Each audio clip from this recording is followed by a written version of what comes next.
Rumors are starting to circulate about who the Rockies could be willing to trade. We're going to be talking everything trade deadline just 6 days away right here on the DNVR Rockies podcast.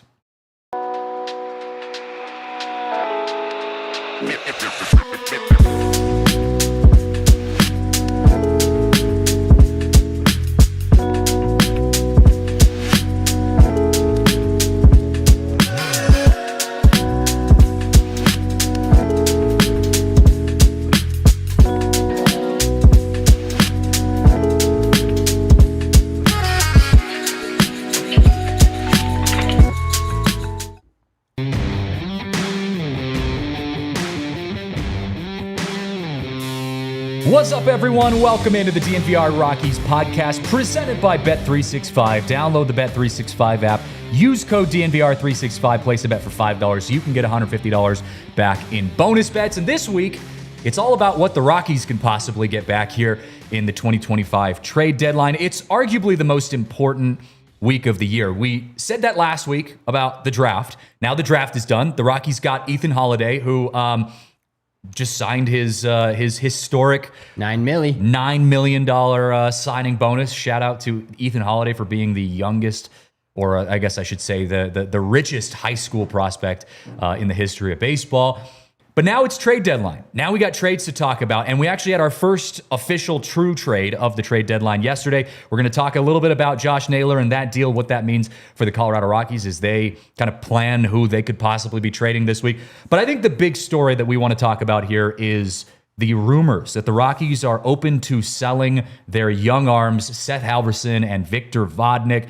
So we got a lot to unpack today. It's going to be a good show, and hopefully we have a lot to unpack over the next few days, but excited to be here with you. Yeah, excited to be back. It's Friday. We're talking about potential trades, potential new hope, new life. New hope? This team. We're always looking for some new hope. Winning 2 straight series? Like, what? I know. So change the graphic, CBS Sports. Fucking change it. Get with the program here. Your son, by the way, for those who don't know, your son's what, 2? 2. And his favorite thing to say is hoop, or at least to my knowledge, because when we babysat for him, he was walking around our house saying hoop and pointing at things. Can you change that to him learning how to say hope after this trade deadline for the Rockies? If the Rockies do things the right way, then you can get Sawyer to start saying hope every time he sees the Rockies. Yes, that's actually a good play. Ironically, if you see him now, so this, it's a couple months or a month or so since you guys were hanging out with him. We were at the game on Monday night. Okay. And the family in front of us, we were sitting on the third base side, so there's a lot more Cardinals fans. But the family in front of us started a "Let's Go Rockies" chant. I'm not joking you. From the 4th inning until we arrived at home and he fell asleep in his car seat, he was just going, "Woo, woo, Rockies, woo, woo, Rock." Like the whole way walking out of Coors Field. It was incredible. And I will say, growing up as a Rockies fan and getting my son to be a Rockies fan, it really feels good. And it's like, I'm excited how much he loves baseball. Like he just wants to watch baseball.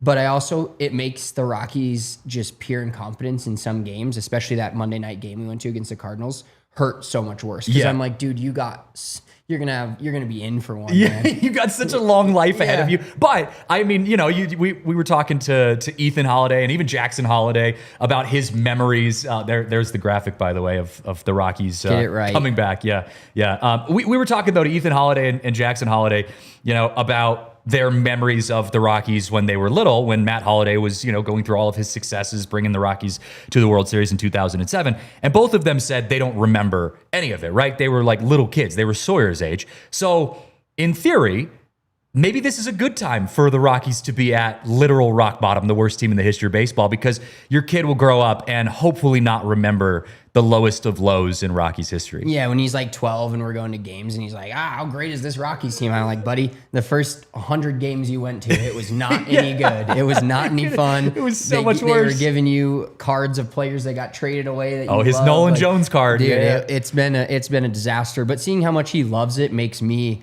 love it even more. And he's very active, as you know, from watching him. But at a Rockies game, he's either sitting on his chair or standing on his chair and watching the game and just yelling, hit, there you go. hit. You're raising him right, raising him to be a future Rockies fan. Well, speaking of the future, this is a big time to look ahead towards the future for the Colorado Rockies because we have the trade deadline in just 6 days, which is crazy to think about. And last show on Monday, I kind of posed the question, did Bill Schmidt wait too long to start making deals? And I think we all feel, at least with a specific player, Jake Bird, being that player, that maybe we missed the prime window to trade Jake Bird. But if you look around the rest of the league, like the first true trade of the trade deadline happened yesterday. So I forget sometimes that, how chaotic these next 6 days really are. We're going to be doing a show next week, by the way, from 3 to 4 p.m. The trade deadline ends at 4 p.m. Mountain Time on Thursday. Our show next week is going to be, or our second show next week is going to be Thursday, going up from 3 to 4 p.m. So we're going to be hitting that last hour. If you remember in years past, like it can be chaotic, that final hour of the trade deadline as trades are trickling in. People are trying to get that last second deal in. Hopefully the Rockies have something to talk about by next week. And all the rumors that I'm seeing right now are giving me a little bit of hope that the Rockies are at least open to doing things. I mean, every article I've read have said the Rockies in the past have not been willing to make trades. This year is going to be different, right? Is this year going to be different for the Colorado Rockies? Will they make any moves at all? And will those moves be something that we can hang our hats on as we start this rebuild again for the 50th time? I do think that there is a significant deal in the works for the Rockies. I don't know which player that's going to be. I mean, the easy answer is Ryan McMahon. I do think Ryan McMahon gets traded. But it's funny when you introed the show and you're like, we talked about the draft, now we're moving on to the trade deadline. I think we did that the same time the Rockies did that. Unfortunately. Like, they basically admitted as much. The Rockies front office told us straight up that they were not thinking about a ton of trades because they're worried about the draft. And then they had an A-plus pick fall into their lap. They got 11 straight pitchers, so they're trying to, clean the ramen out of the cupboards and get a little bit more filet mignon up there. So hopefully that's the case. But I do think this is the year where they have to trade at least one player, if not 2 or 3. And who those players are is obviously a kind of a debatable topic here in the last week or so, and kind of transformed from Bird and Herget to now is it Halverson and Vodnik. Yeah. And Moniak's going to get in that conversation as well. We're going to talk about whether or not the Rockies should trade Mickey Moniak. But Victor Vodnik and Seth Halverson, the two names, we had mentioned it a little bit on Monday's show because there was a single report, I think it was John Heyman, who put out an article saying that the Rockies should be open to trading Seth Halverson. It was nothing official yet. Well, now we just saw posted in The Athletic this morning confirmation that the Rockies are in fact entertaining trades for Seth Halverson and Victor Vodnik. Now, the interesting thing about that and why I think fans are a little bit divided is because you look at the team control that is still in play for both of these guys. I think Seth Halverson has 5+ years of team control. Victor Vodnik has 4 years left of team control. And if you look at them on paper, they are, in theory, 2 prospects that you have as part of this rebuild. So the question now is coming up of should the Rockies be open to selling both Seth Halverson, Victor Vodnik, or one of those 2 players? I want to get your thoughts on this and get your take on if you think the Rockies should do that, and then I'll kind of, share my take on this. So I'm going to talk out of both sides of my mouth. We just talked about this 10 minutes ago, and I had one take, and then a couple of comments here have kind of not changed my mind, but there's a comment. The last one, relief pitching is pretty fickle. You can be good or bad out of nowhere. So sell high is not a bad point. And then go up, just that one comment right from Sean.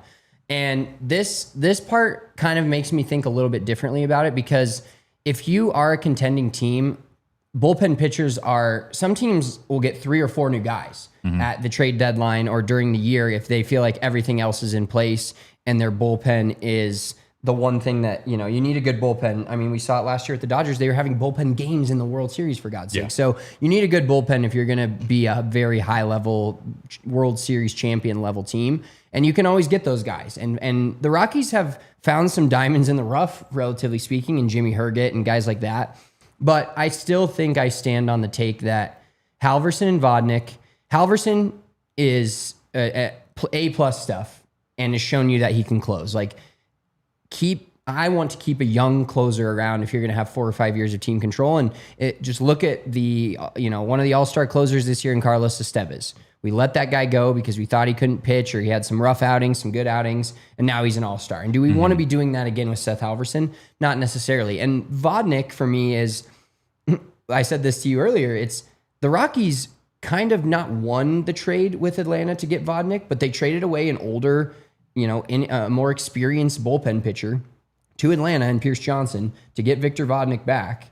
And they actually got some return, and this guy's an actual MLB player. So I do not trust the Rockies to make 2 trades involving the same player and get them both correct. I mean, Pierce Johnson's still a good pitcher, great pitcher, but you actually got someone in return just trading for Vodnik last year that you feel like can be your closer or be your 8th inning guy. And he's shown that this year and been pretty good. So I think those 2 guys to me I would lean on not trading them, especially if you're not going to trade like Herget and Bird. If you're not going to trade, if you trade Herget and Bird, and then some people are still out there looking for Halverson or Vodnik, and you're just cleaning out the cupboards, go ahead and do that. But don't trade those 2 guys first and keep your Hergets and Birds around, who are older, less team control, and guys that you don't see as part of the future of the team before you trade these 2 guys. Yeah, it's interesting because when you read the reports, it didn't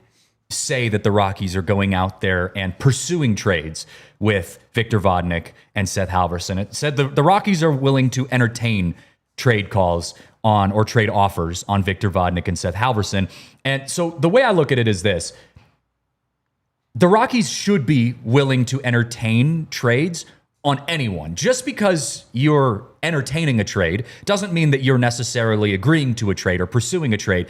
And so the Rockies are in a position right now in their organization, on pace to be the worst team in the history of baseball. You should be picking up the phone every single time someone calls. I don't care if they're calling about Ezekiel Tovar or Hunter Goodman or someone that we deem off limits, Chase Dolander, name your guy. I don't care who it is. You should be picking up the phone and at least having a conversation anytime that phone rings. The difference is there are guys that have their value shifted in a way that benefits the Rockies more in their rebuild. Like you just said, Jimmy Herget, Jake Bird don't have their value set up in a way that benefits the Rockies rebuilding. The Rockies theoretically aren't going to be a competitive team for at minimum another 2 to 5+ years down the road. But a guy like Seth Halverson or a guy like Victor Vodnik, guys like Chase Dolander, guys, of that line are guys that you can see being very valuable to the Rockies in their rebuild, in their future years. So yes, you should still entertain those calls. You should still pick up the phone and have those conversations.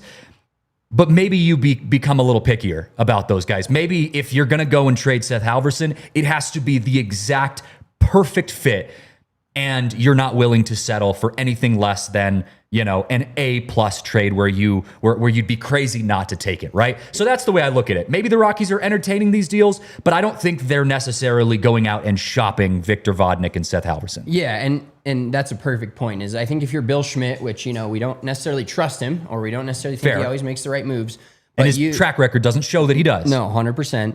If you see that area code call coming in, and you know what team that is, and you have a few top level prospects from that team, that those calls need to look like that in my mind, where the other team's like, hey, what do you got for Seth Halverson?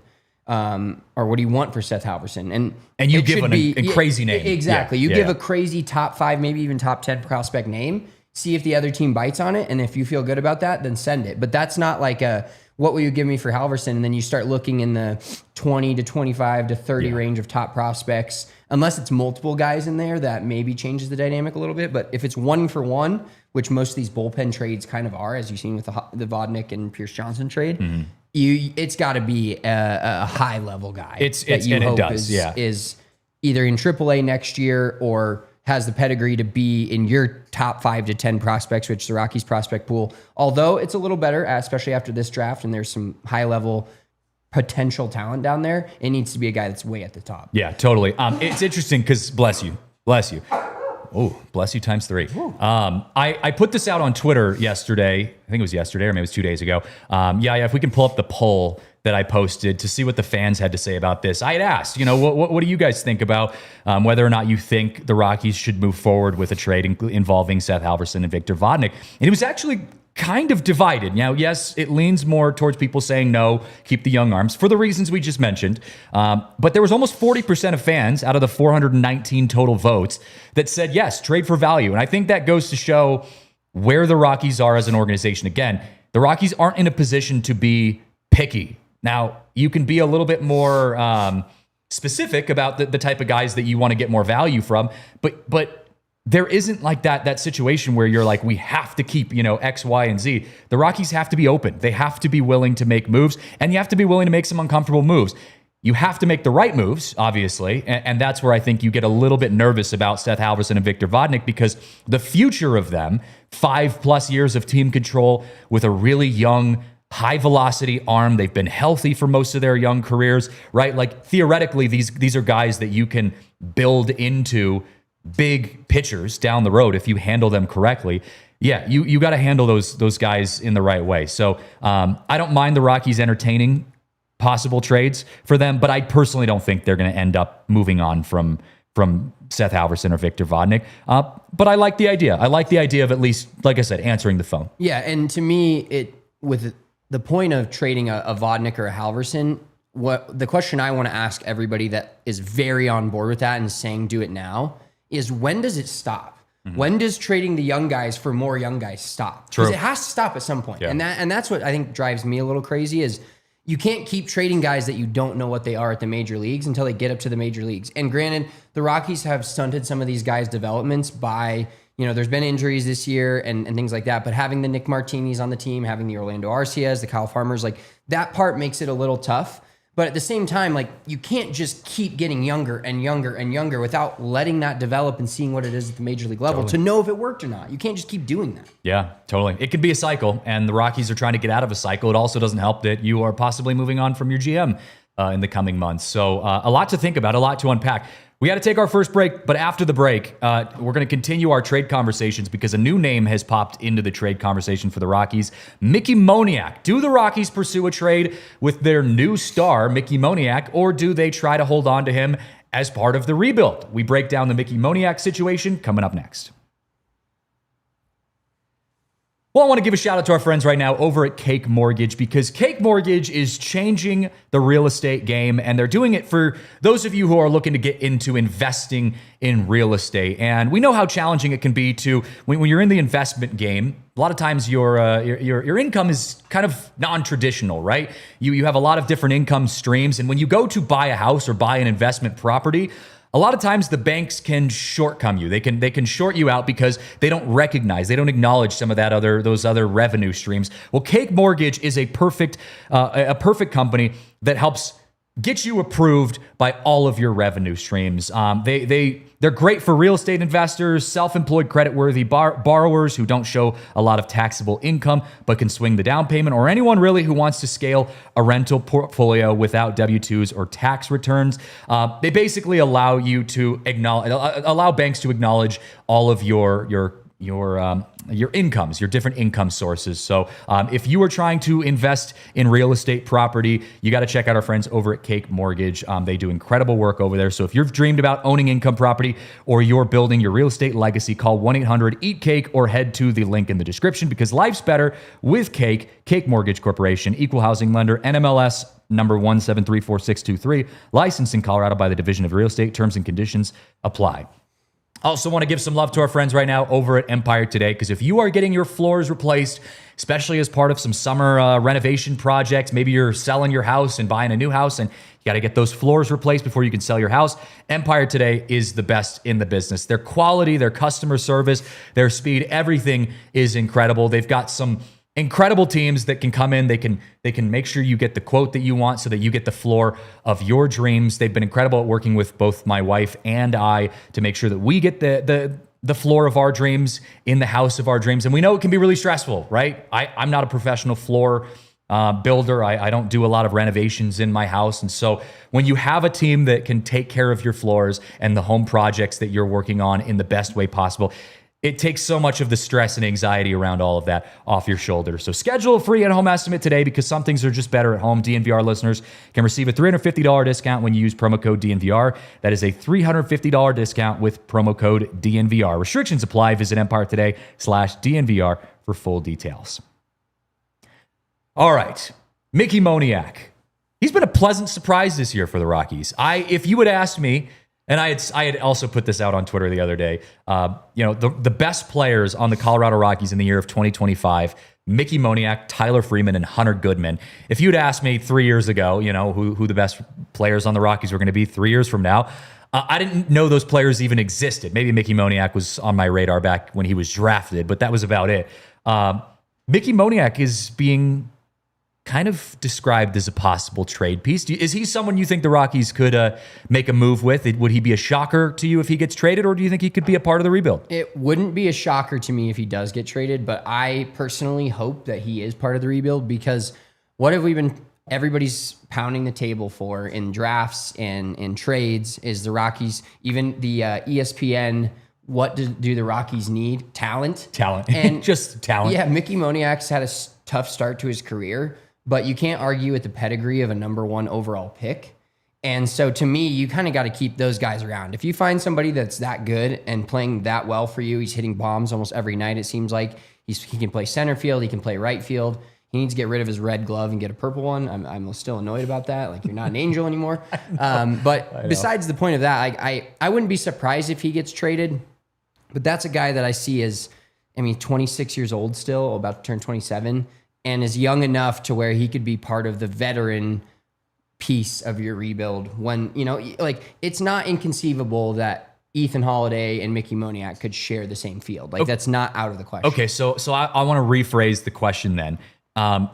Do you think what we're seeing from Mickey Moniak, this is a career season for him right now. He says 15-plus home runs already, just past the All-Star break. Do you think what we're seeing from Mickey Moniak this year is a fluke, a one-off, just above-average season? Or do you think this is a top 5 draft pick finally coming into his draft class? I think, unfortunately, I'd lean more towards fluke, and I'd lean more towards that Rockies boost that we saw guys like Michael Kadire get, Justin Morneau, where they're older, and his is a very different situation because he was a first overall pick and didn't ever play well in the MLB, and finally this year's looked like not a first overall pick, but has looked like a solid MLB starter.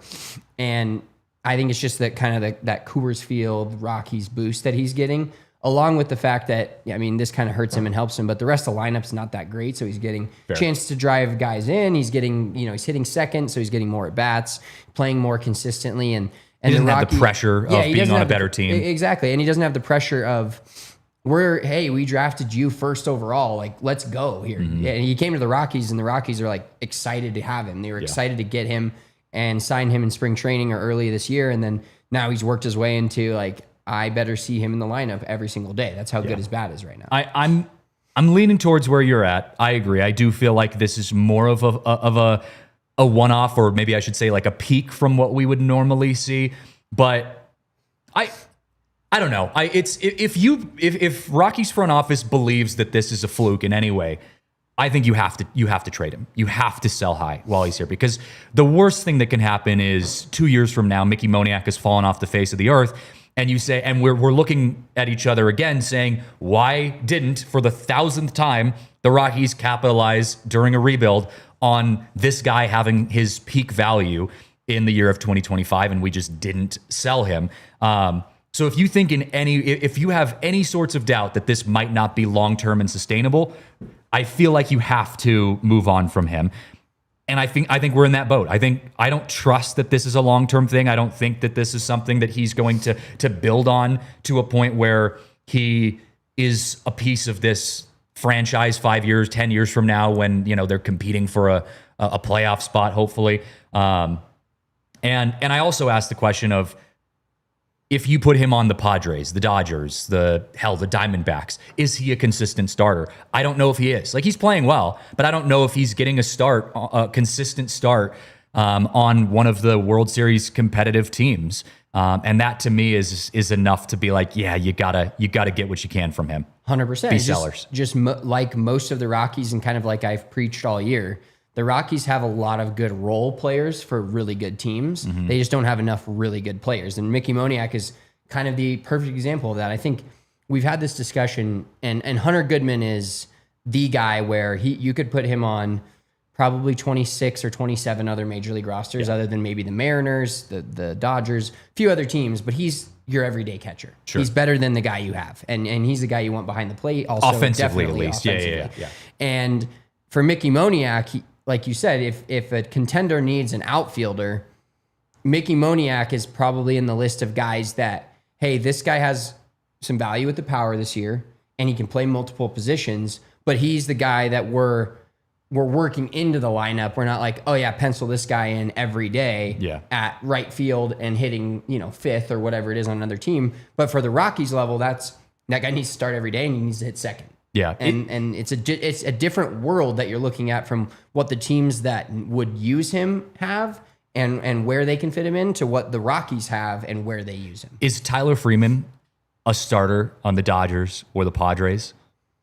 Because we're talking about like Rockies players that could be starters on World Series competitive teams. Right. To me, is Tyler Freeman one of those guys? See, he's also just a utility guy. He's just a guy, to me, that's the first guy off your bench that can play multiple positions and is really just versatile around the field. And this year is kind of a little different. Like if he's he's in line to win a batting title. Yeah, if he's hitting 330 plus you don't leave that guy out of the lineup every night. So, and his versatility, you can put him anywhere. You can give your second baseman a night off. You can give your third baseman a night off. You can give left field, right? He's not very good at any position defensively, but he can play enough of them that's another valuable role player that a team trying to compete for a World Series this year could use. So similar to the Mickey Moniak conversation, if a team calls and says, hey, we're interested in Tyler Freeman, Tyler Freeman signed right now for less than $1 million on the Rockies. He's young. He's got plenty of years left, available to him before you've got to spend any significant money in his future. Do you consider a trade for Tyler Freeman? Given that you totally won the Nolan Jones trade just months ago, if a team calls asking for Tyler Freeman and the price is right, do you sell him? Yeah, I think you have to. Yeah. I think, like you said, I'm pretty firm in the belief that if a team calls and gives you enough, you pretty much have to sell anybody.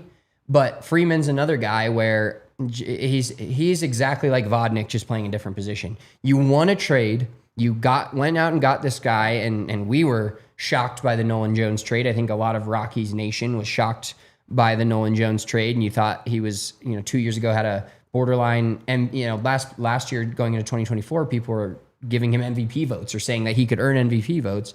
Had a disaster of a 2024 with injuries.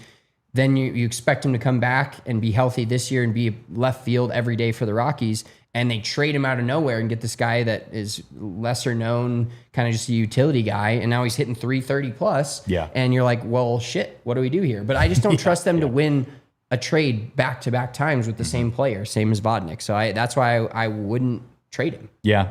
I'm kind of with you on Freeman. I'm more okay with Moniak getting moved than I am with Freeman. I think Freeman could be a depth piece down the road that you can have, or a guy that starts. I don't really mind Freeman. Freeman's done enough to prove himself to me at this point, even more so than Jake Bird did.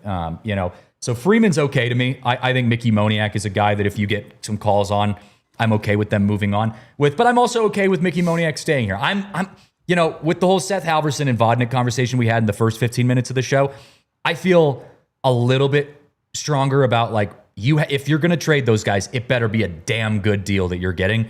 With Mickey Moniak and Tyler Freeman, although I definitely want them to get a good deal, I'm less concerned about them. I'm less, holding on to my chips when it comes to Mickey Moniak and Tyler Freeman. They're more fringe. They're way more fringe of, could they be part of a competitive Rockies team in 3 to 4 years? Maybe. Sure. Like Halverson and Vodnik, you definitely could be. Those two could be your 8th and 9th inning guys of a team that's competing for a wild card spot in 2028. Yeah. Like theoretically.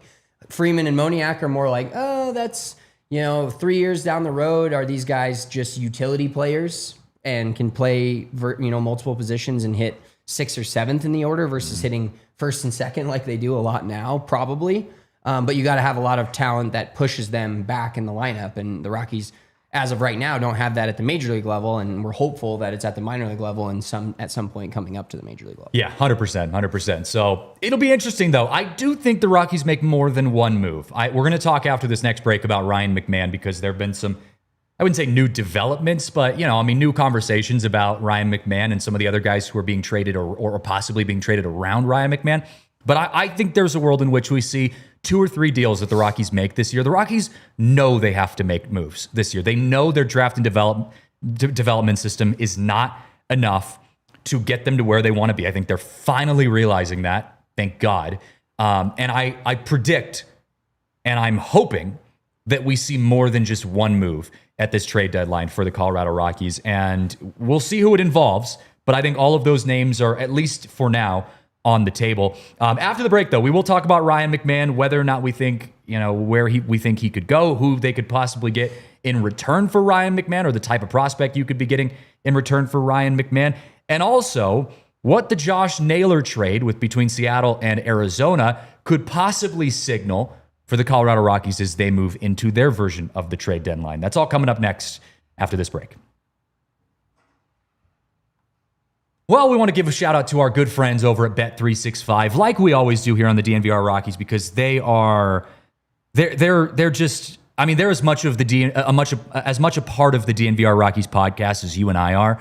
Not only is our show presented by Bet365, but our anti-Rockies parlay is a large part of what we've done here throughout this year. Because if you don't know, if you're new to the show, Spencer put in absorbent amount of money on the Rockies to hit the over on wins this year, which they are, if you're just tuning in for the first time, not going to be doing. So Spencer has been trying to make up money, his losses, by doing some anti-Rockies parlays. And I'd say you've done pretty well for yourself. I have, and I've done really well early in the year. But honestly, a lot of my anti-Rockies parlays have turned into pro-Rockies parlays. And a lot of them include the guys that we talked about just now, and Mickey Moniak and Tyler Freeman. Rockies' best players. Tonight, they're facing the Baltimore Orioles. You're getting a profit boost. And if you're looking at, I think I'm just gonna play it safe here. I'm gonna go Mickey Moniak to hit a home run at plus 325. And then I'm gonna parlay that with hits, runs, and RBIs for our boy Tyler Freeman at 2. And then the Rockies' offense has been good, man. And then I'm going to parlay that with Hunter Goodman, who hits the shit out of the ball on the road. I'm going to parlay that with Hunter Goodman at plus 160 on 3 hits, runs, and RBIs. I'm going to boost it by 50%, and I'm getting that at plus 2100. Bold man. Risking one unit, getting 21 units. Not bad. Use that code DNVR365 when you sign up. See why it's never ordinary at Bet365. Must be 21 or older and physically located in Colorado. Please gamble responsibly. If you or someone you know has a gambling problem and wants help, call or text 1-800-GAMBLER. Also want to give some love to our friends over at Coors Light. The Rockies are on the road, but that doesn't mean you can't enjoy some nice, cold, refreshing Coors Light. It's still hot as hell outside. And anytime I was sitting out on my porch, my wife and I, we got our patio redone. We put some nice plants out there. We got a new carpet, got the grill up and running out there. And I was missing one thing. And my wife went inside, grabbed me a nice, cold, refreshing Coors Light out of the fridge. And there's no better feeling than sitting out on your porch. I know you and your wife are house hunting right now too. And there's no better feeling than sitting out on a porch, just drinking a Coors Light and enjoying summer. No, absolutely not. And I went to the game, when I went to the game Monday night at Coors Field, I was planning on not drinking, and I had quite the Monday with just all the different things that I'm trying to juggle in my life right now. And so I was like, yep, I'm absolutely having 2 Coors Lights. And then I tweeted, out of the press box and into the Coors Light. It's the way to go, man. I went 4 straight games to the Rockies, just sober as unfortunately, because I'm usually working, and we got Rooftop Fridays coming up. We do have some Rooftop Fridays coming up, and to answer Purple World Order in the chat, I don't have a mini fridge in my on my patio. I have it in my garage, but it is stocked with Coors Lights, so we might have to move that upstairs to the patio. Make the most out of the times to choose to chill. Choose Coors Light. Get Coors Light delivered straight to your door by going to Instant Cart. at CoorsLight.com/DNVR. Celebrate responsibly. Coors Brewing Company in Golden, Colorado. Ryan McMahon, he's the biggest trade chip, and he is heating up at the perfect time, by the way. Ryan McMahon, if you haven't been watching Rockies games recently, he's been good. He's been fun, especially with how bad he was to start the season. So he's a guy that's on pace for a Gold Glove, or at least in the conversation of a Gold Glove at this point. His bat is finally picking back up, and he's heating up at the right time. And it's interesting because you also talk about the fact that, Ryan McMahon's getting hot right now, leading up to this trade deadline. And there are some teams that desperately need a good third baseman. And the Yankees, I don't know if you've seen what's going on with the Yankees defensively. They're falling apart. Well, they're in a disaster defensively right now. That was talking about the Yankees trading for McMahon, and then some of the replies were, as long as he doesn't do this, and it was like 4 or 5 errors back to back of like third baseman throwing it over the first baseman's head or bad. Spiking it in the ground. They look like Bad News Bears. So the Rockies, in a funny way, have one of the worst defenses in all of baseball, given the fact that, Dick Monfort said before the season started that the Rockies had the best defense in the history of baseball this year. They do not. But the Yankees defense puts the Rockies defense to shame. If you've seen some of their highlight reels from their defense, it's embarrassing.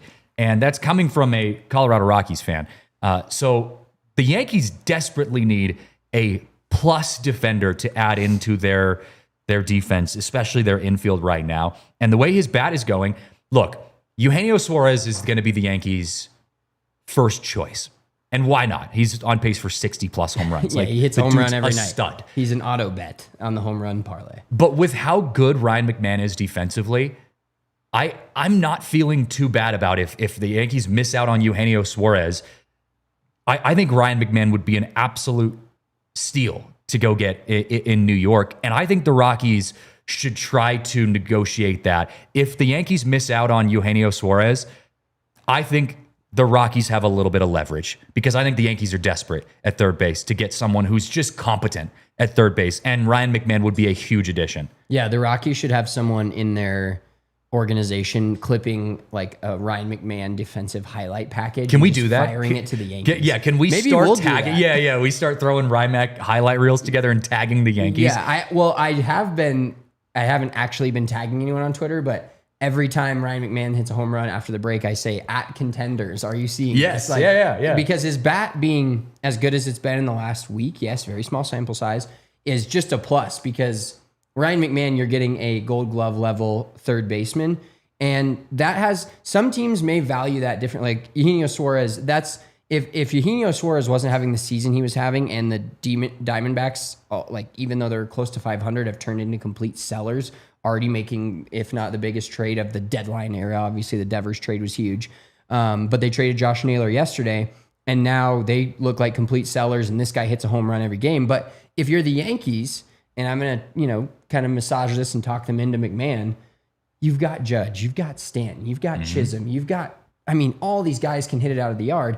Get some like Ryan McMahon as a 7th hitter in a lineup is balling. And Ryan McMahon as a 3rd hitter is not. And all the reports we're seeing is that Eugenio Suarez, or the Diamondbacks, are asking for a huge package for Suarez. Understandably. Suarez is one of the best players in baseball right now.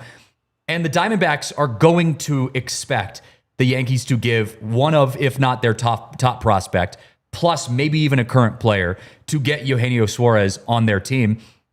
We'll give him to you for a little bit cheaper. Hey, we'll take a couple good prospects for Ryan McMahon.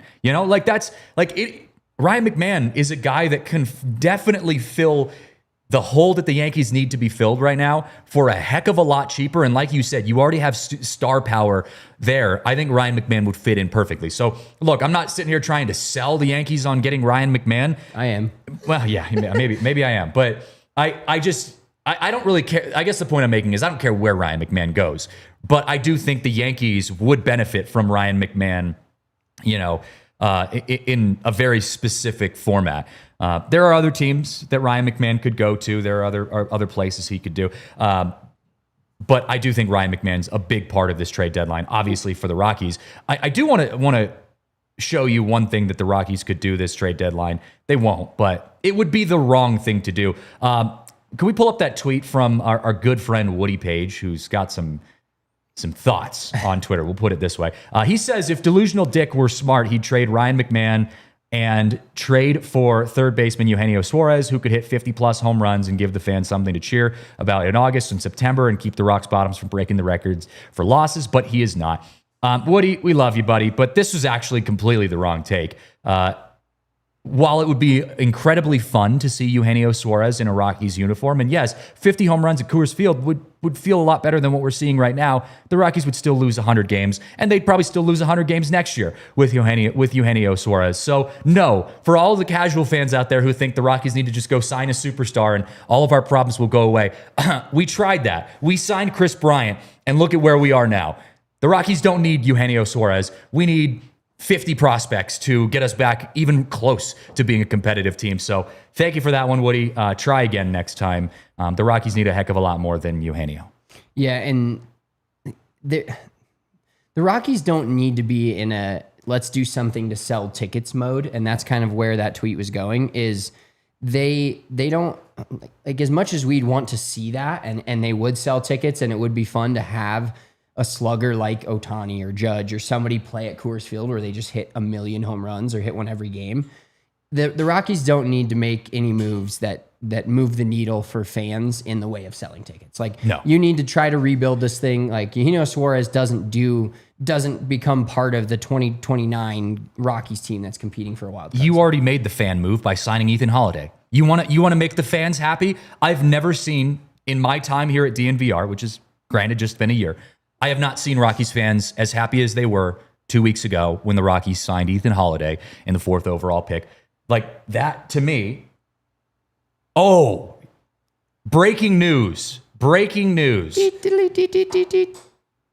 Yankees are acquiring third baseman Ryan McMahon from the Rockies. Per source, Colorado will receive 2 prospects in return. Names me. Breaking news. The New York Yankees are acquiring third baseman Ryan McMahon from the Colorado Rockies. We spoke it into existence. Wow. We literally spoke that into existence. All right. We don't know who they're trading for. Okay, I need to get this tweet out. Spencer, talk for a second. Well, all right. I've got the Yankees' top prospects up, their whole list. This goes down to 30. Give me just a guess off the top of your head. I know you're tweeting. Give me a guess on how many of the top 30 guys are the Rockies getting from the Yankees prospect pool? Are they getting top 2? 30? Are they getting 2 top 30 guys? I don't know. It's hard. I think you'll get 1. Get 1 top 30 guy. Thatcher Hurd, 25th overall. Henry Lalane, left-handed pitcher, 14th overall prospect. Are they getting multiple? Are they getting Cam Schlitter? Schlitter. We'll try that one in a second. Cam Schlitter. Cam Schlitter, 3rd overall prospect, ETA of arrival 2025. Spencer Jones, can't go wrong with that guy. Elmer Rodriguez Cruz, he's their 6th overall prospect.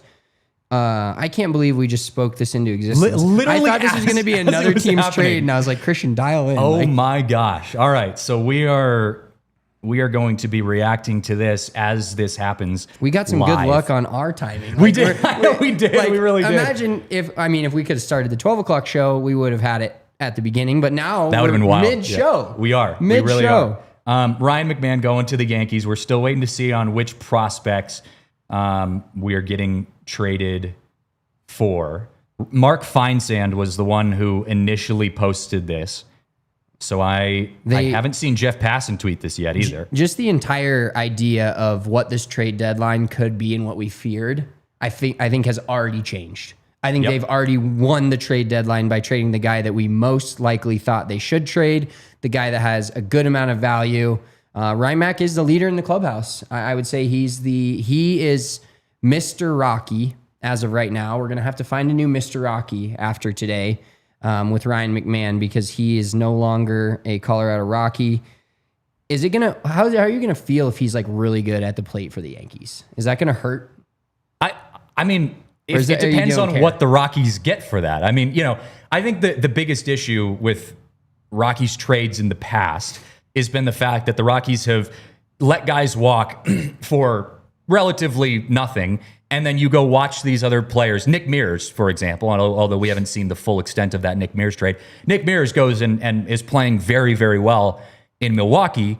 And Bradley Blaylock, at least up until his last start, hasn't really done much for the Colorado Rockies. So you look at that and you kind of say, okay, well, the Tyler Freeman trade, and the contrary, Tyler Freeman has been playing very well for the Rockies, whereas Nolan Jones, has been struggling in Cleveland. So, it just depends on what the Rockies get. We still don't know what the Rockies get. So, by the way, if you guys in the chat, we're doing the show right now. So, if you in the chat see on social media reports of who the Rockies are getting, please let us know. Yeah, because I'm trying to also get this going while this show is happening. If it's 2 top 30 prospects in the Yankee system, it's a win. Mm-hmm. Or if it's 1 in the top 10 and then a guy that's maybe a top 50 prospect, I think it's a win.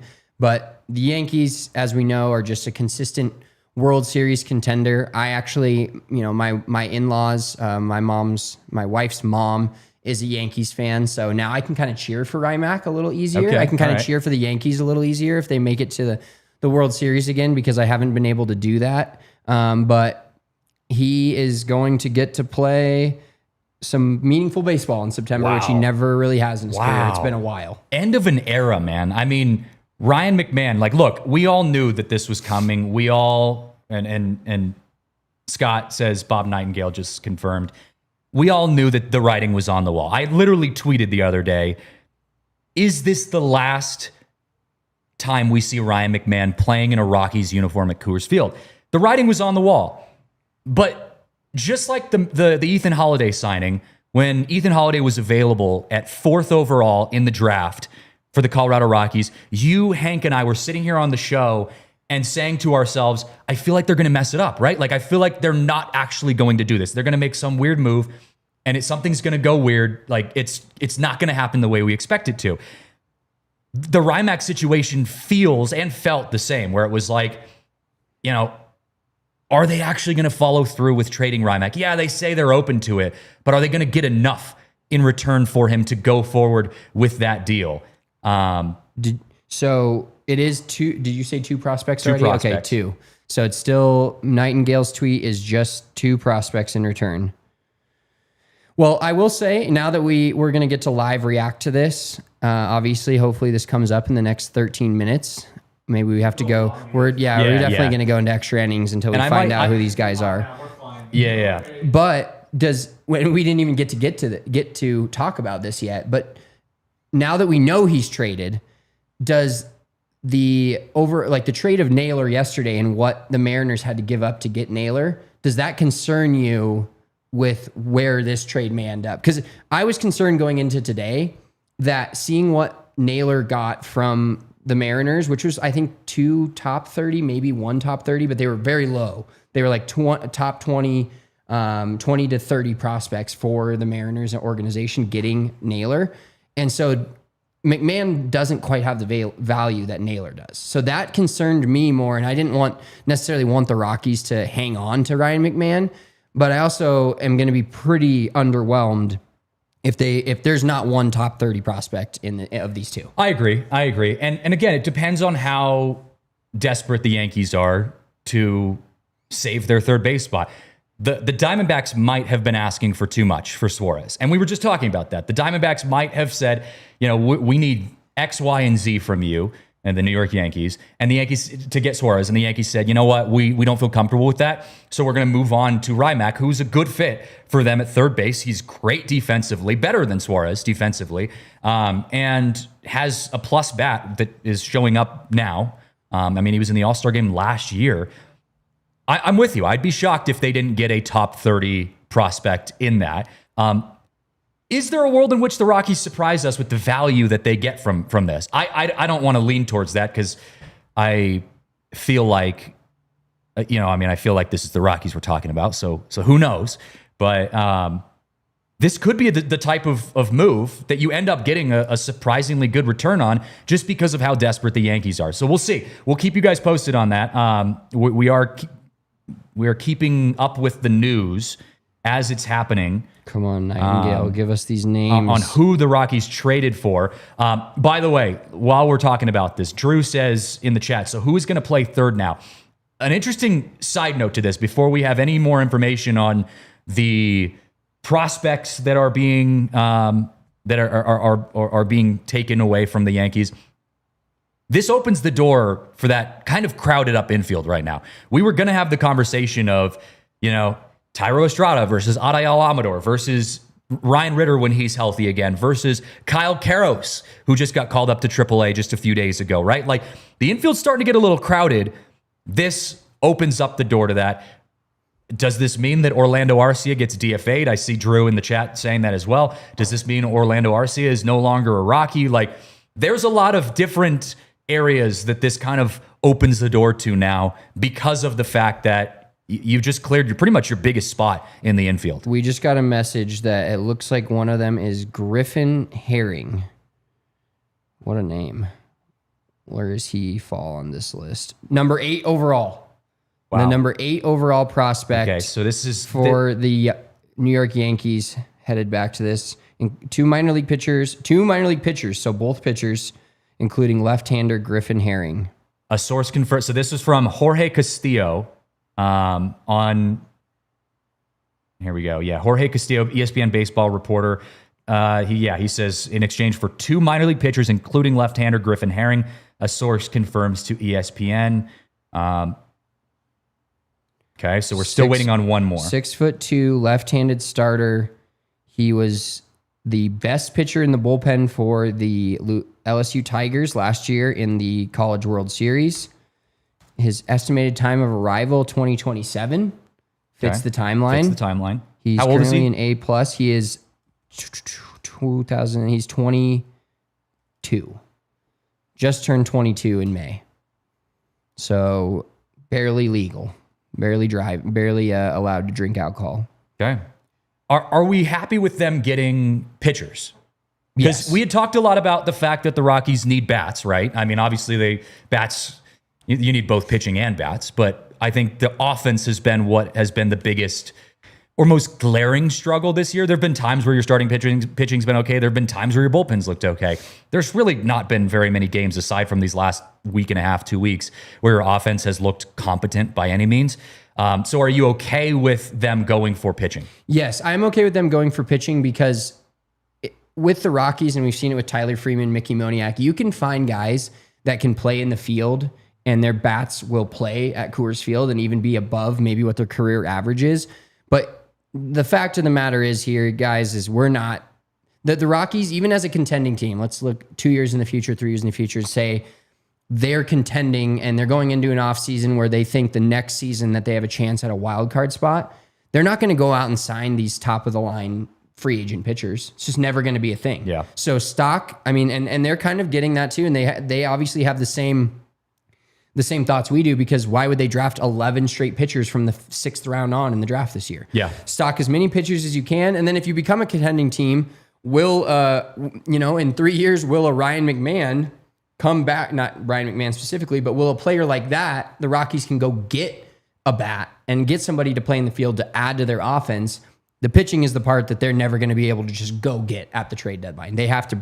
Those guys are going to have to be brought up from and traded for and from the minor leagues. But getting the Yankees' 8th best prospect is, I don't even care who the second guy is. That's a huge win. Yeah, that is huge. That is really I mean, good. after seeing the Naylor deal and seeing 2 guys and barely in the Mariners' top 30, I was like, the Rockies may get one top 30 guy from, especially a team like the Yankees, whose farm is absolutely stocked.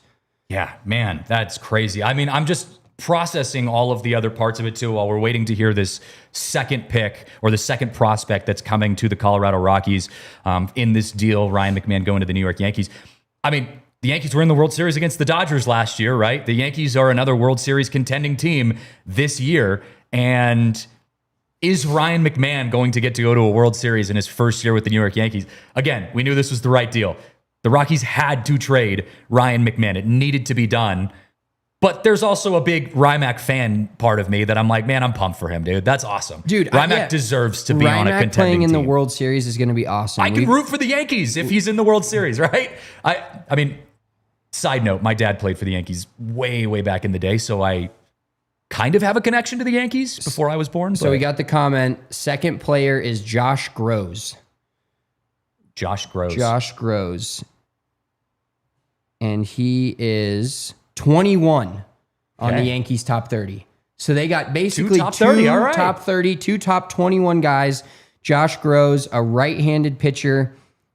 His expected time of arrival is also 2027, 6'4", 200 pounds. He's 23 years old.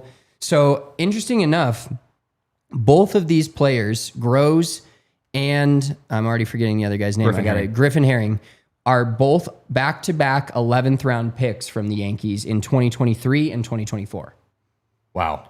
Yeah, that's on paper. Time. On paper. Yeah, we never know what these guys are going to be. That is a good deal. 100%. Two top 21 prospects. So for those of you who are just jumping on the show, we are in an emergency podcast because of the trade that just got made, this breaking news, really the second big trade of this trade deadline. We were just talking about the fact that Ryan McMahon going to the Yankees makes sense because the Yankees are desperate for a good defense and a good third baseman because of the injuries they've had at third base.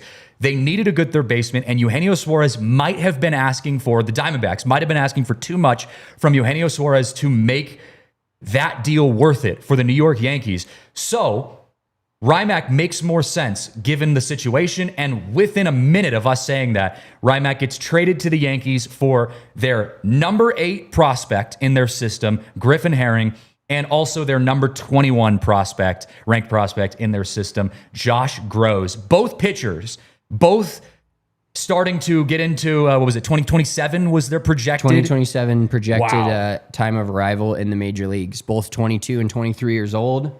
One lefty, one righty. The lefty is a starter. Herring is a starter. And Groves looks like a starter as well. So you knew that your biggest return was most likely going to be from the Rymack trade, right? Okay, if you look at the guys that are remaining on the board for the Rockies, Seth Halverson, Victor Vodnik, Mickey Moniak, Tyler Freeman's kind of thrown into that mix, Jake Bird, Jimmy Herget. None of those guys by themselves are drawing the return that Rymack is drawing, obviously. And also the situational return that we just talked about, Rymack moving to the Yankees because the Yankees are kind of desperate for that. So they were able to possibly overpay or at least pay what we think he's deserved in those top prospects.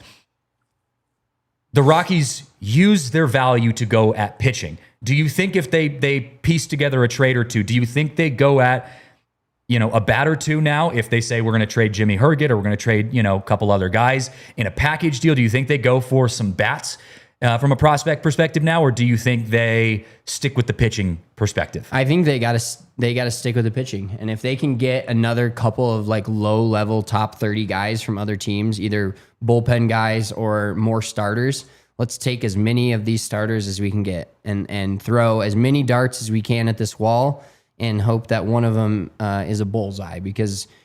Like Jocelyn said, Rymack deserves it, but this definitely hurts my Rockies' heart. And our Nuggets guys, DNVR Nuggets guys, basically created the term Mr. Nugget. Mm-hmm. We in DNVR can coin that for any team, and Ryan McMahon was definitely Mr. Rocky. He was the one that's been here. He was here through the little playoff run kind of thing that they had in 2018, 2017, and now is traded to the New York Yankees. It'll be cool to see him play in the playoffs.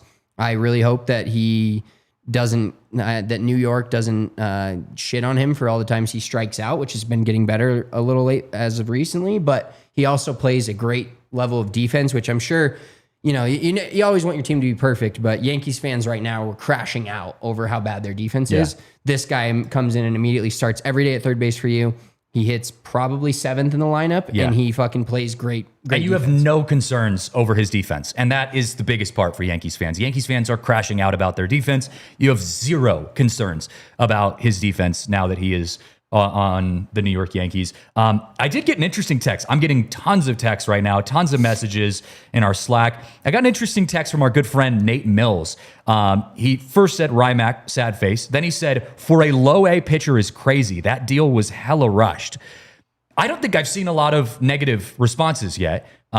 is there anyone in the chat? I want to get your guys' take. Is there anyone in the chat? Obviously, we don't know what these guys are going to be. We know that the Rockies needed, we know that they needed prospects. So it was going to be a gamble no matter what. Is there anyone in the chat that isn't happy with what the Rockies got? I'm surprised that this is the first.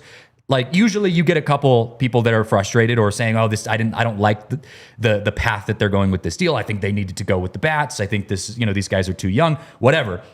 I'm surprised that Nate's the only guy I've seen so far that's kind of iffy about this. I think to me, the low A pitchers have it's less success rate. Yeah. We are heading into overtime. If you're watching just a heads up. For people watching on TV, we are going into overtime, continuing this conversation at thednvr.com with our emergency podcast. Continue what you're saying. But to me, they have they're more risk. There's more risk for a low A guy. If you got a guy that's already in double A or triple A, he's been promoted a few times, he can at least compete at the minor league level and a chance to be called up earlier. But with the Rockies timeline in general, you need to get guys that are going to be good in 27 or 28. Mm-hmm. Like 25 is over. 26 is going to be another rebuild year, or a year that you're figuring out a few of these mid to, younger level guys. But 2027 is the first year that you might be able to say, hey, if X and Y and Z go right, the Rockies can compete. And that's when these guys are supposed to be. So I understand Nate's concern, because those guys have not shown anything yet in the major league level. One drafted literally last year in 2024, and a guy drafted in 2023. So they haven't moved up to double A or moved up to triple A and been ready to be called up to a major league team. Like, we're not going to see these guys for a while. But now you have Ethan Holiday with too. How often the Rockies have gotten fleeced in trades, and I'm not saying this is a fleece on the Rockies. My buddy that's a Yankees fan said that they fleeced us. Whatever. It's two guys that if you're in the Yankees top 30 prospects, you're a decent enough player, that we got two of those guys in the top 21. That's a win on paper in this moment. Yeah, I want to get both sides of it here. I want to keep processing this. I want to keep figuring out all of this. One of the parts I want to talk about is the money side of it, because we know trades have been done in the past with the Colorado Rockies that have involved money, and the money has not gone the Rockies' way, specifically Nolan Arenado paying $50 million to ship off Nolan Arenado somewhere.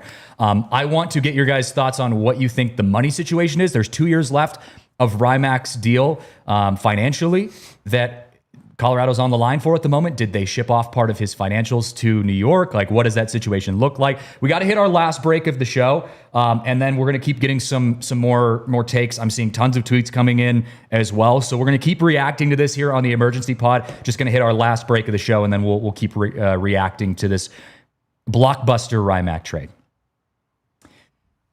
Well, obviously, you guys know we're huge fans of Toyota here on the show. Toyota is the official vehicle of DNVR, also official vehicle of the Rockies. I wonder if Charlie Blackmon still has his Toyota.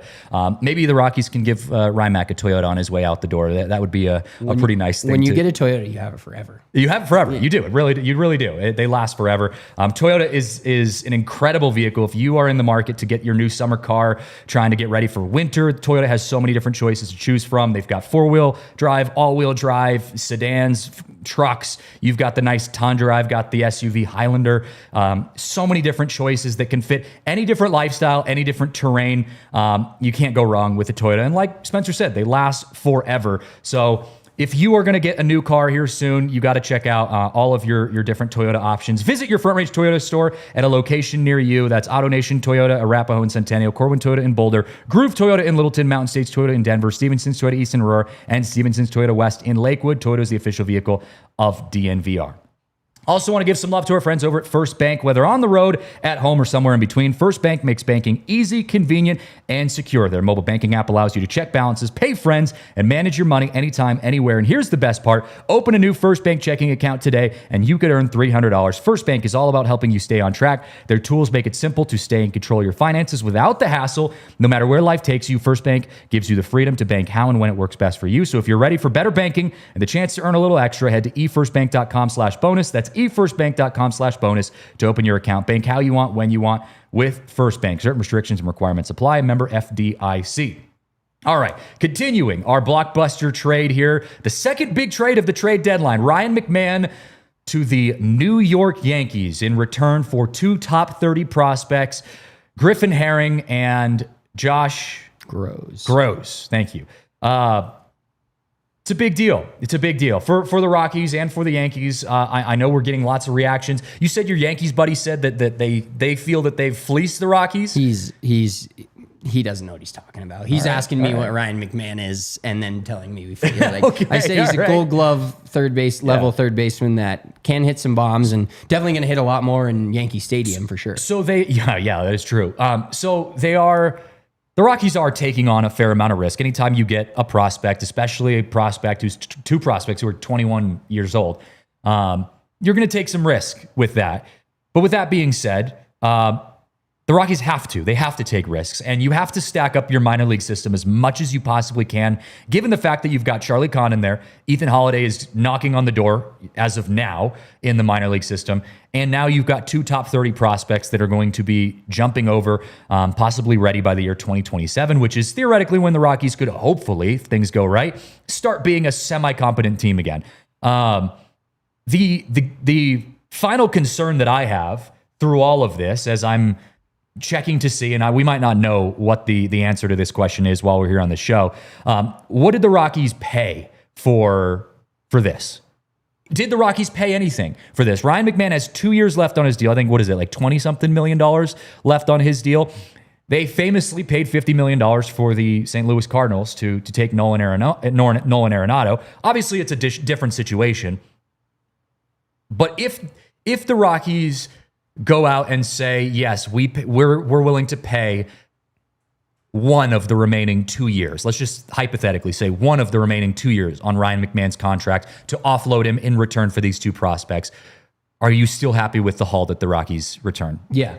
The Ryan McMahon was not going to be extended here and finish his career in Colorado because another 2 years of him at third base was not something that the Rockies wanted to see, nor Rockies fans. If you take your heart out of it and how much we love Rymack as a player and the fact that he's been a Rocky all through this time and just been a stand-up dude and now is getting hot and has been fun the last week at the plate especially, it's tough. But when you have Kyle Caros coming up, Ryan Ritter has already been up, you have multiple guys that can play third base that are hopefully part of your future.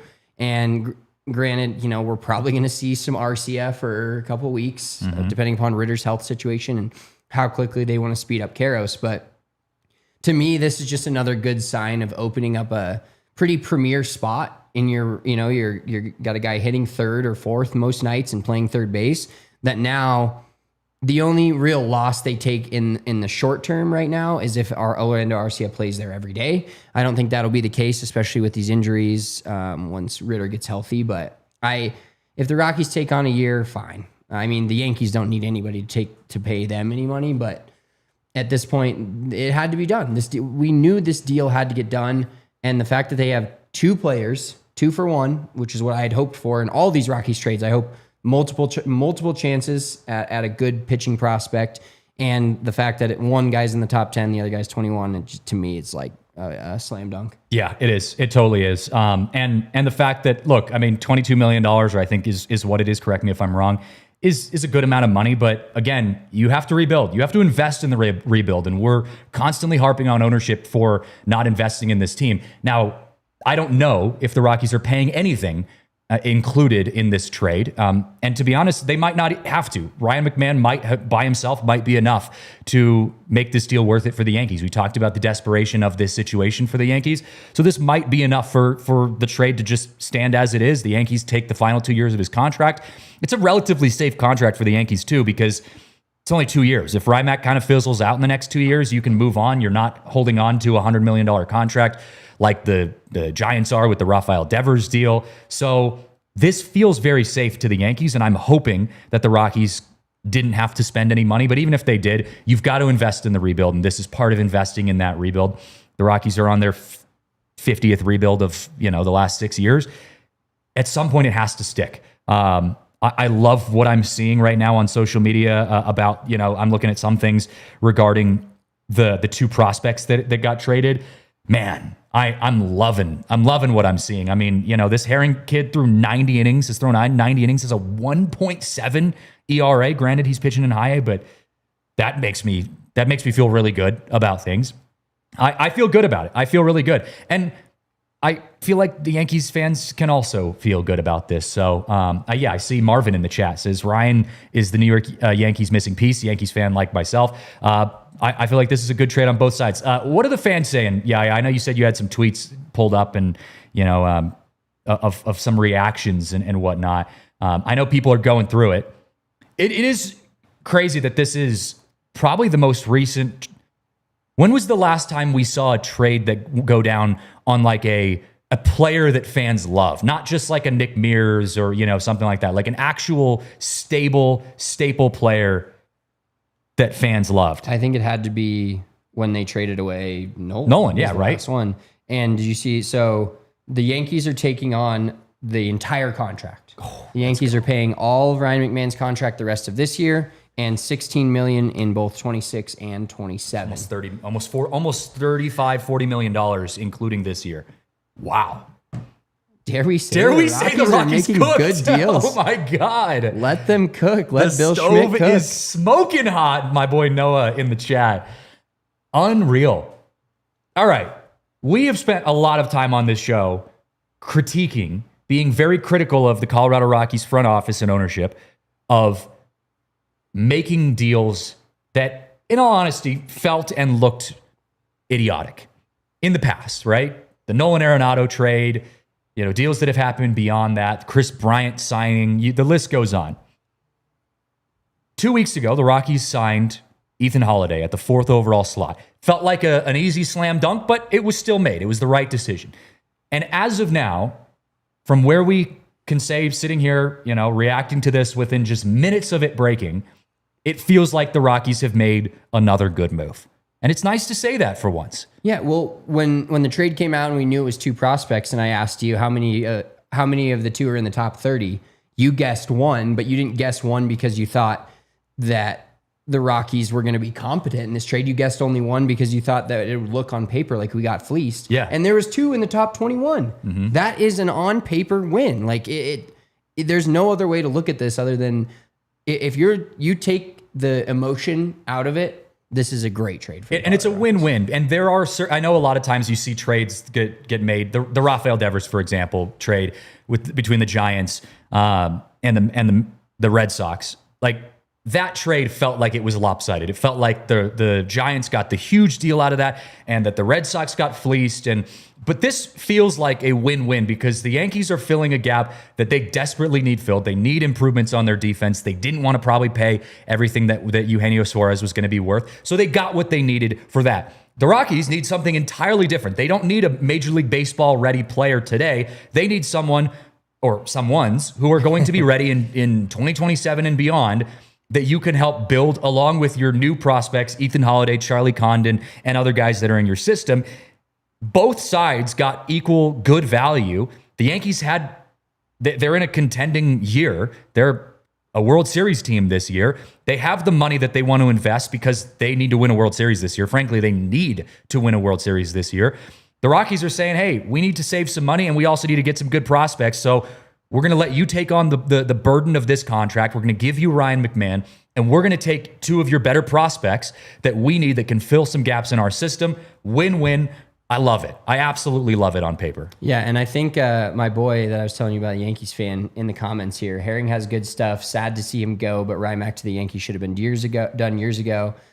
Few years of control on Ryan helps out. And that, yeah, I think he was tweeting me 2 or 3 years ago and saying, hey, why aren't the Rockies trading Ryan McMahon to the Yankees? And I'm pumped for Yankees fans that you got a guy that we can kind of send off with the fact that he's been rough it's just been rough over the last 3 years. And now he's, gets to go play in a World Series probably this year. You want to hear some other transactions that just get announced? They're not trades. Just not trades. Kyle the Rockies up to the MLB. Yeah, I wish that would make my day, man. That would make my day. The Colorado Rockies announced the following transactions today. They have optioned infielder Adael Amador to AAA. They have reinstated infielder Tyro Estrada from the 10-day injured list. They have placed right-handed pitcher Victor Vodnik on the paternity list. They have selected the contract of right-handed pitcher Nick Anderson from AAA, and they have DFA'd Sean Bouchard. There you go. I didn't even know Sean Bouchard was on the list. I didn't. Well, no, he's still. I think he's in the minors, but Can you DFA him from the minors? Is that a thing? Or was he on the? Did they have to? He was on the 60 man, I think, or whatever it's called. But the Nick Anderson thing was announced yesterday, or was rumored yesterday, and we were wondering what the corresponding move was going to be. Victor Vodnik going on the paternity list. So congratulations, Victor Vodnik. We hope that you are a Rocky in the future. He is part of this trade conversation, and congratulations on what it seems to be having a baby. So Victor Vodnik going on the paternity. Victor Vodnik was just pitching this whole time pregnant. Yeah, I know. Impressive. He hit that bump well, man. Yeah. He hit that thing well. Thairo Estrada coming back from the 10-day IL. We're still gonna keep reacting, by the way, to this Rymac trade. And there's more information coming down the pipeline as we speak.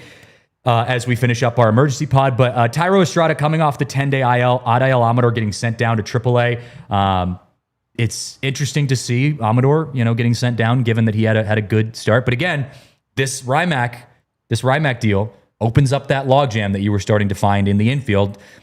I'd like to see Orlando Arcia DFA'd so that it gives you a little more space to work Adael Amador back in there, just because he came back. He'd fixed or at least improved on a lot of the things that you were concerned about in his first stint in the big leagues. So I liked what I saw from Amador. I don't know if I'm too happy about seeing Thairo Estrada getting called back up or brought back up in place of Amador, but at the moment that's who it is. But yeah, so who starts at third base for us tonight?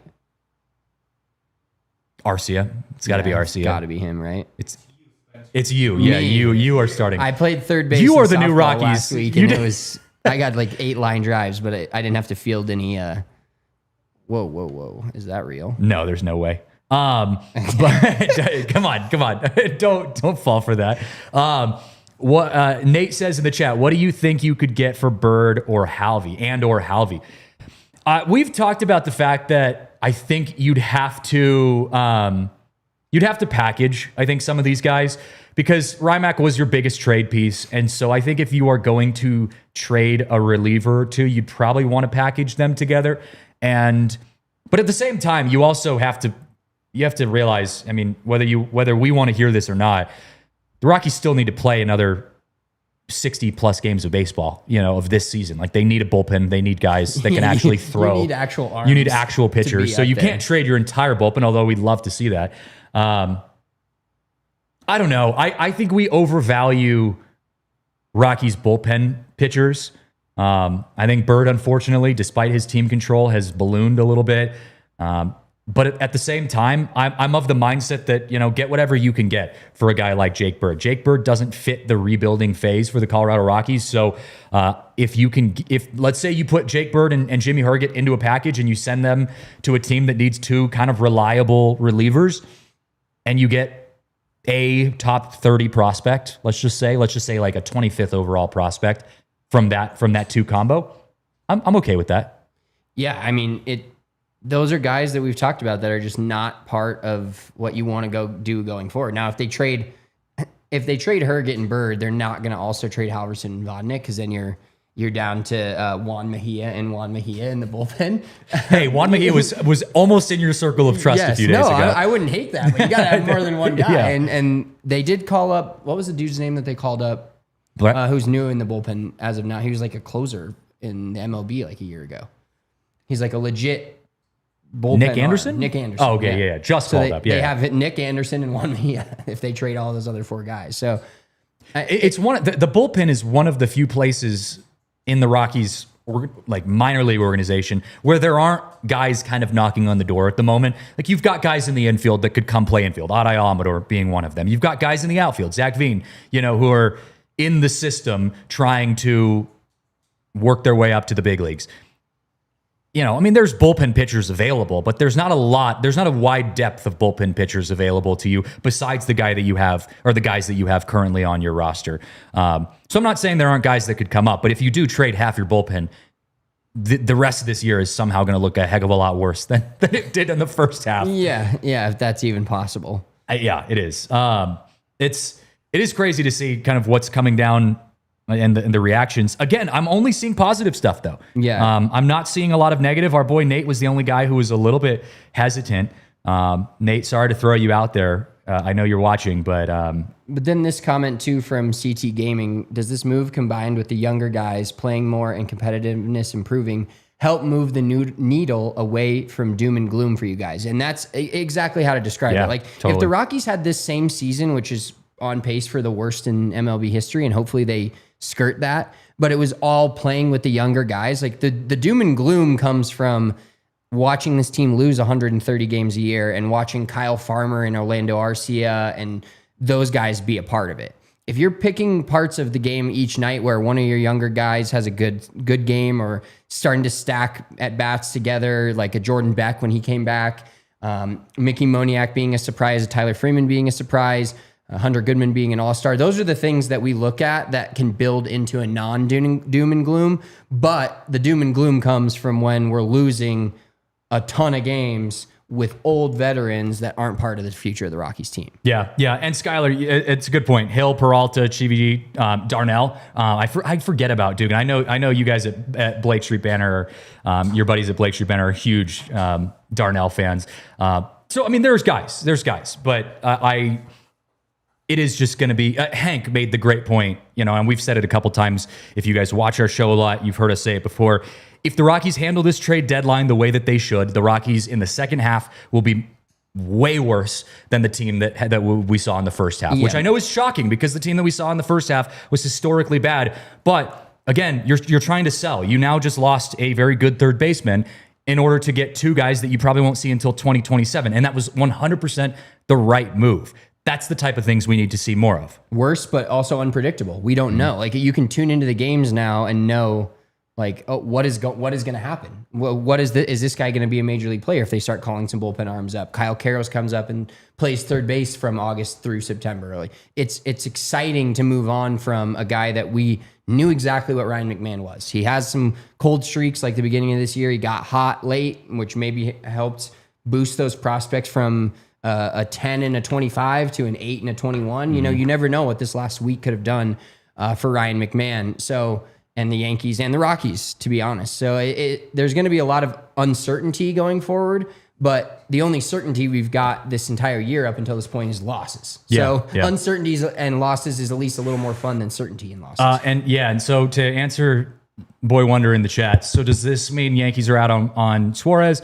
I think he'll go to the Reds, maybe Mariners. Yes, the Yankees are certainly out, or at least everything would point to the fact that the Yankees are out on Suarez. But the Rockies are now in on Suarez. Predicted everything from the beginning. Yankees are out on Suarez. Bring in the Rockies. If Suarez ended up in Seattle, that would be huge. The former Seattle Mariner fan in me, growing up in Seattle, that would be huge to see Suarez heading out there in Seattle. Super chat from Dinger's burner account. Shout out to Dinger. Do you think if the Rockies would have sent some money over to cover some of the cost of Rymack, example the Nolan Arenado trade, they would have gotten a higher ranked prospect in the Yankees org, or is this fair? We were just talking about this, Dinger's burner account. I don't know if they would have gotten more for that. I think the Yankees were willing to invest, right? They're in a World Series contending season. So I think the Yankees are in a position where they have unlimited money. Them and the Dodgers have unlimited money. And they're saying we're willing to invest in what's happening. They're not trying to pinch pennies on $40 million when it comes to their prospects. I think they're fine with what it was. I don't think it would have gotten more than what we have now, actually. I just think when you're a team that pretty much prints money, I think money isn't as big of a deal as it is to teams like the Rockies, where $20 million a year means a heck of a lot more to us than it does to the Yankees. So it's a good question, but I think the Rockies got what you could have gotten out of that, and the money part was just a cherry on top. Lucky for us that we traded Rymack to the richest team in the history of baseball. Exactly, yeah. They're not a team that's like, hey, we need more money. They've got a starting third baseman that's going to hit probably 240, a good amount of bombs at Yankee Stadium, and plays Gold Glove defense for $16 million a year, which is really not that bad for the next 2 years. Yeah, Nate says, I fear the Dodgers will get Suarez. I fear that too. Can you imagine Eugenio Suarez not just staying in the NL West, but going to the Dodgers of all places? Hopefully the Diamondbacks are smarter than that. Hopefully the Diamondbacks just... hopefully the Diamondbacks just hold on to Suarez. I'm okay with him being a Diamondback. CJ says, am I wrong to think this is a bad trade? I'm thinking Rymack had more value than 8 and 21 prospects. Look at the Naylor trade, I and think that tells you everything. I get what you're saying, but I think the situation is we tend to overvalue our players because it's what we have, right? We look at we always say here on the DNVR Rockies podcast, we grade our Rockies on a curve, on a Rockies curve. And I think that's the case with Rymack. While he is a very good player, he was an all-star last year, his bat has picked up this year, he's a gold glove caliber defender. I do think there is a ceiling in which I don't think he goes above that. And I think the Yankees don't need him to be more than that. I don't think the Yankees need him to be a Eugenio Suarez. I think they need him to be exactly what he is. And I think the Rockies needed to get back exactly what we got from them. We needed 2 top 30 prospects. Pitching is good. I mean, I personally would have loved to see them go more towards their bats, but you have some really good bats in the minor league system. You've got Charlie Condon, you've got Kyle Karros, you've got now Ethan Holiday, who hopefully progresses in the way we expected. So, maybe the bats could be turning a corner in the next couple of years. We obviously know you need good pitching, and you need good pitching in the system. And so I think this is a good deal. And I understand where you're coming from on this, CJ. It's a fair point. But I just think I fall back on the fact that I think we tend to overvalue our players just because we see things through purple tinted glasses and we grade things on a Rockies curve. That's just the unfortunate part about it. But so I'm still on board with it. I still think this is fair.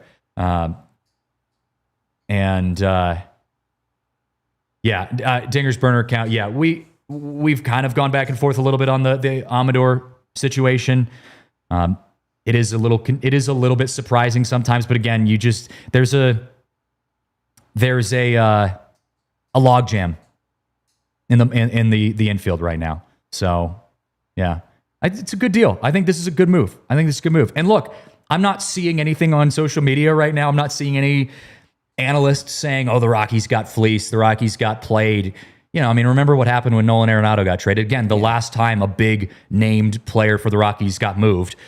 The reactions weren't great, and we were right. No, and this time everybody's like, "Yep, this is the move." It was the move for both of them. This is big. This is really big. How quickly do you think? And Skylar, I know you interact a lot with our friends over at Blake Street Banner, so you might have some good insight on what our friends at BSB are saying. How quickly do you think we see Kyle Karros in a Rockies uniform now that spot is opened up at third base? Because Orlando Arcia is not the future of third base, although he probably will be playing third base tonight. At least a week, maybe 2 weeks, depending upon how Karros does in AAA. So I think it's going to be at least till September. I think the Rockies let him develop in AAA because he is next in line, right? Ryan Ritter can play third base, but Ryan Ritter is a better option for you up the middle. His arm strength is better for you when it comes to middle infield. I actually really like Ritter at second base. So I like him at second base. I like Ritter there more than I like him at third, but I do think they give him a chance. I do think they give him a chance to develop at AAA, and then kind of move him over in September. So yeah, it's gonna be fun to see who plays the hot corner because it's been the same guy for a lot of games for a lot of years. It is. I know you got a dip. You got an appointment to get to. That's why we had moved our show to 11. So I'll let you bounce here. I'm gonna keep reacting for a few more minutes. Spencer. We got a live Rymack trade on the show. I love it, man. What a Friday. I love it. I'll keep reacting for a little bit. We've got some more stuff coming in. I keep seeing the question, who we think the Rockies might trade next. It's a good question. And I feel like, you look at the bullpen, you look at who's available for you in the bullpen. I do think this was the big Rockies move. I think something small is going to be done at this point. I think we might see a Jimmy Herget trade, coming down the pipeline, in the near future. I did go on record before this show started, or before this news was announced, saying that I don't think this is the only move the Rockies make. I think the Rockies have been very transparent in saying we are open to making more deals. They already said earlier today that our whole show is based on this, the fact that they are willing to entertain a trade involving Seth Halverson and or Victor Vodnik. We know Jake Bird is available to be traded. We know Jimmy Herget's available to be traded. So I don't think they go as far as to trading or Seth Halverson and Victor Vodnik. I still think those guys are relatively safe, in my opinion. But I think we could see a Jimmy Herget trade come down the pipeline. Now, if you remember, if we go back, we had a conversation with our good friend Kevin Henry, who writes for the Denver Gazette. And he was telling us that because he had a conversation with Bill Schmidt about this trade deadline about a month ago. And he put out an article about this. And he had asked Bill Schmidt if Bill Schmidt was interested in trading Jake Bird, pretty much point blank. And Bill said they haven't looked into trading Jake Bird, which was shocking to me. This was a month ago, and Jake Bird's ERA was still sub-3, and his years of team control, he doesn't feel like he's a part of your rebuild. And it was shocking to me at the time that, he's not a part of your trade conversations. Now, that was a month ago. Things might have changed now that the trade deadline is here, and we've already seen our first kind of blockbuster trade. But the fact that the Rockies have already kind of been hesitant to trade Jake Bird makes me feel like he might not be someone that they're really willing to move on from. Now, I'm not saying that's the right idea. I think they should have traded Jake Bird a month ago, 2 months ago, when he had a 1.2 ERA. And even if it was a little bit rushed, you say, hey, we're going to get the value we can out of this guy, and we trade him now, and we move on from that.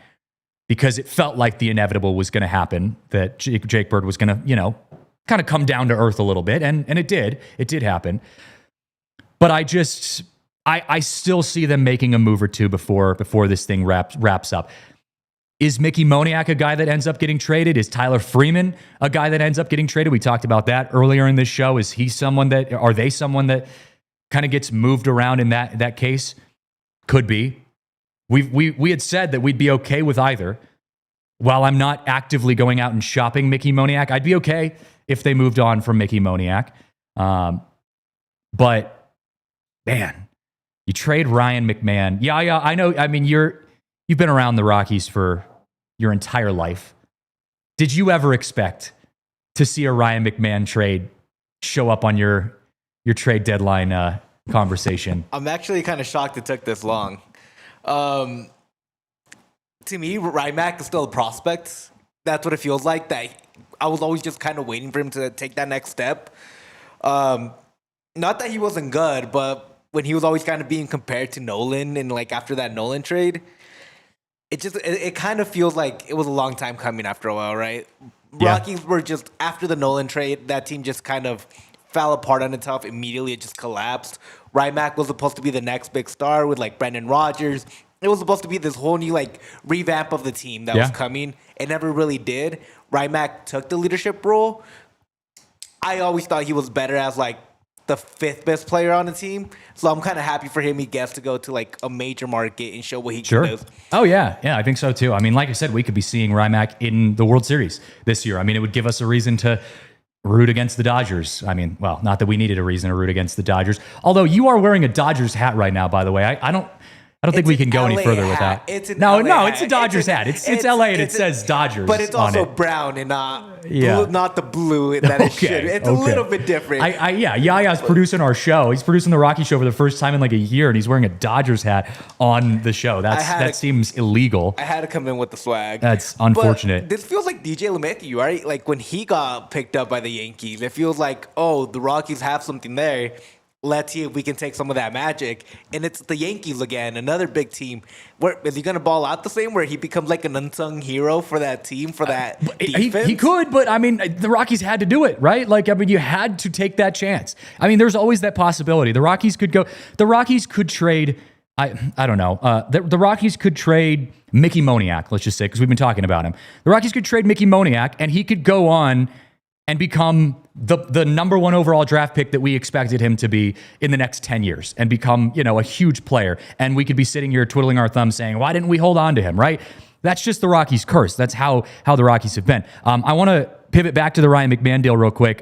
Baseball Trade Values, who, if you don't know who they are on social media, they basically grade trades and say whether or not they think that is a good deal. Baseball Trade Values tweeted, today the Yankees reportedly acquired third baseman Ryan McMahon minus $18.1 million surplus trade value from the Rockies in exchange for left-handed pitcher Griffin Herring, $1.8 million, and right-handed pitcher Josh Groves, $1 million. The deal is rejected by our model as an overpay by New York. So that goes back to Dinger's burner account's question in the chat. It says, could the Rockies have negotiated more of a, saying, hey, we'll pay for some of this if you're willing to give us a better prospect. I don't think the Yankees care about overpaying.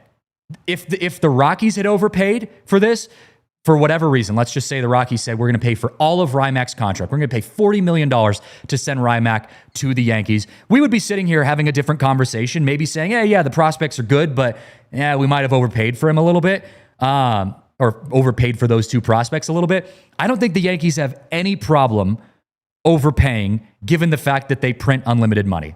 They're the New York Yankees. They are one of the most valuable franchises in all of sports.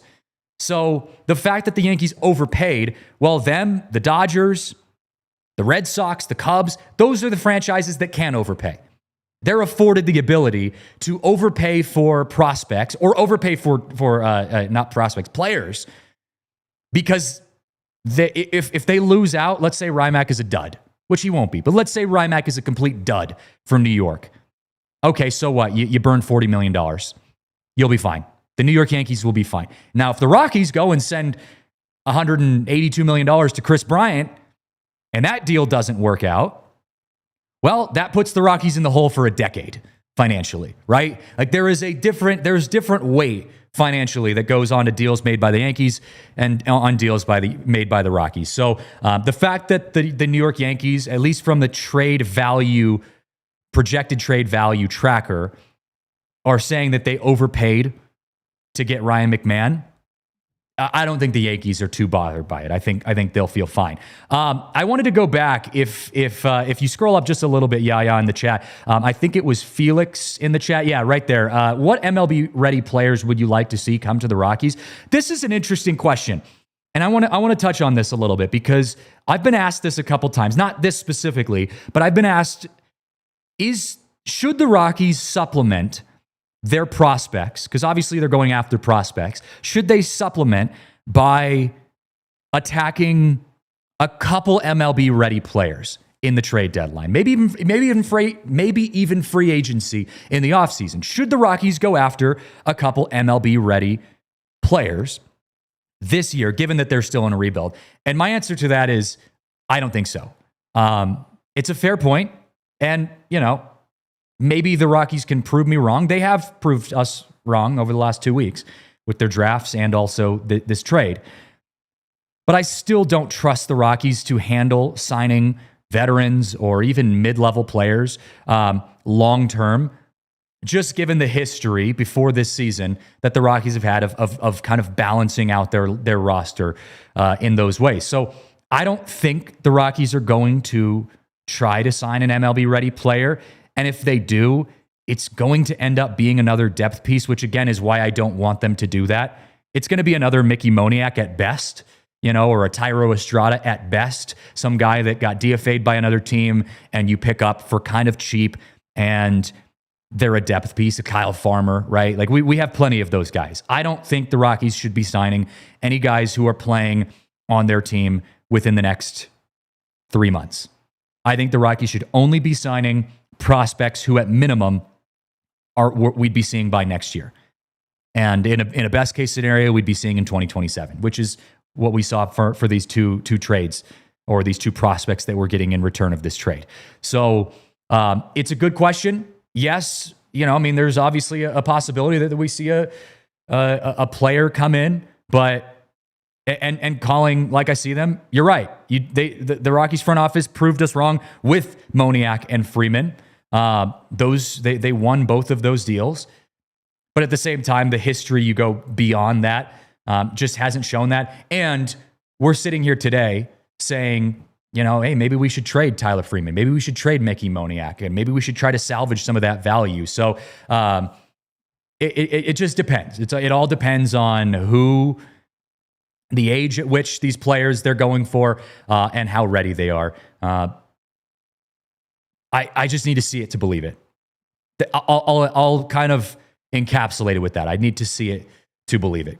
So I still feel more comfortable when I see a breaking news alert coming in on my phone that says the Rockies have now traded X, Y, and Z reliever for X, Y, and Z. I feel better if I see them being prospects, just given the lineage that we have to see, before before the Rockies can be a competitive team again. One of our talking points in the show before we got positively derailed by this trade was realistically how long until the Rockies can be competitors again? How long is it going to be until the Rockies realistically are competitive again? And it's a loaded question. We have no idea.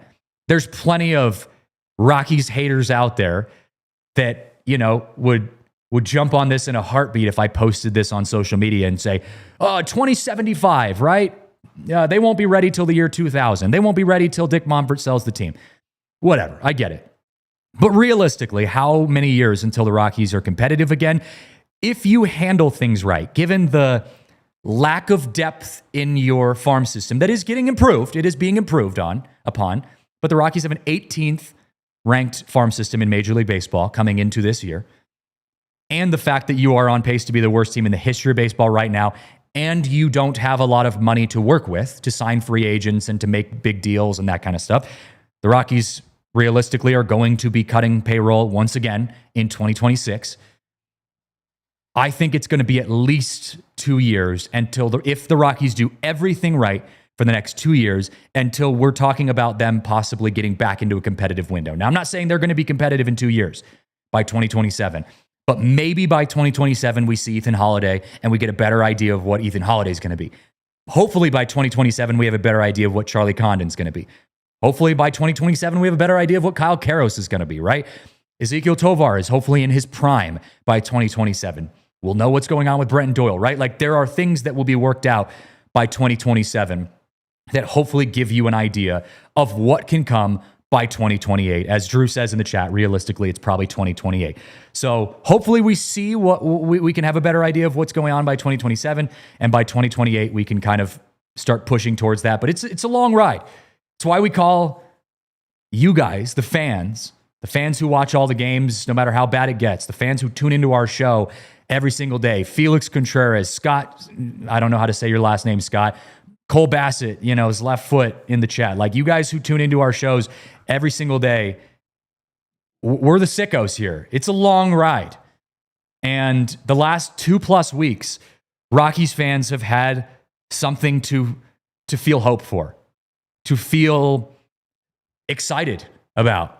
That, yeah, hey, we're not going anywhere this year. I mean, hell, to be honest, this year we're probably making history. Not good history. And next year, it's not going to be much better. But maybe by 2027, maybe by 2028, maybe things start looking a little bit better. And I'm still going on record saying that a lot of that starts with changes in the front office. Yes, there have been some good moves over these last few weeks, but that does not change the fact that this front office has put together the worst lineup in the history of baseball. I need to see changes from the ownership, and it trickles down into the front office. No, the Rockies will not be sold. No, the Monforts are not selling the team. But the next best thing is to do a complete overhaul of the front office. We can say thank you, Bill Schmidt, for drafting Ethan Holiday. Thank you for hopefully continuing to handle the 2025 trade deadline in a good way. We wish you the best in your retirement, and we can move on to something different. That is hopefully the start of what we see in the future of the Rockies being a competitive team. It is a long way to the top if you want to rock and roll. Calling it like you see it. Good quote there in the chat. All right, I got to wrap things up here on the show. It's been a great show. Ryan McMahon going to the New York Yankees for 2 top prospects.